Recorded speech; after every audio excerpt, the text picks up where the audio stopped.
Во Куманово, Кавадарци, Струмица, Струга и Гостиварци се мери аерозагадувањето, но експертите ќе утврдат кој го загадува воздухот на граѓаните од овие 5 општини.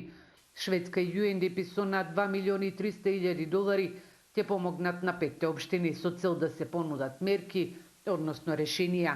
Министерката за животна средина Каја Шукова тврди дека мерки за намалување на загаденоста се преземаат постојано.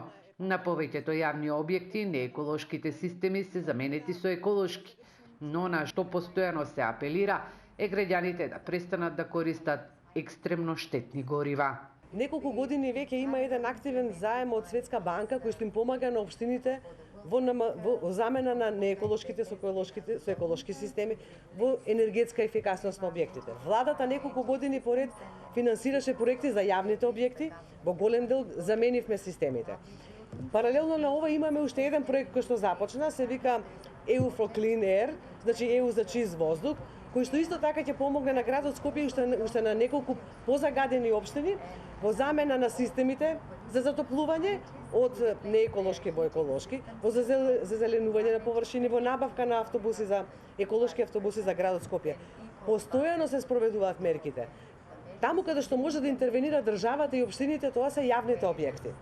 Меѓутоа, ние неколку пати посочуваме, значи мора и граѓаните да почнат да користат поеколошки системи за затоплување, особено оние граѓани.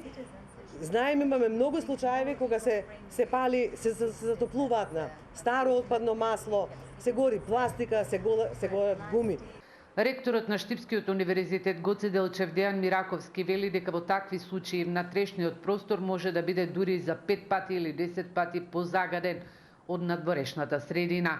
За прв пат во земјава ќе се реализира проект во кој ќе бидат вклучени 5 општини, но и самите граѓани ќе се мери и во затворени простории. Многу подолго време поминуваме од нашето време, го поминуваме во затворени простории. Доколку има извори сериозни на загадување внатре, воздухот може да биде и 5 и 10 пати поопасен во затворената просторија отколку што е надвор. Дури и при високи загадувања надвор, воздухот во затворената просторија може да биде од повеќе причини, може да биде екстремно загаден и има многу поголеми, ради подолгата изложеност, нашето присуство, има многу поголем ефект врз здравјето на луѓето. Државата има надлежност да ги контролира А инсталациите, а контролата на Б инсталациите во надлежност на локалните инспектори.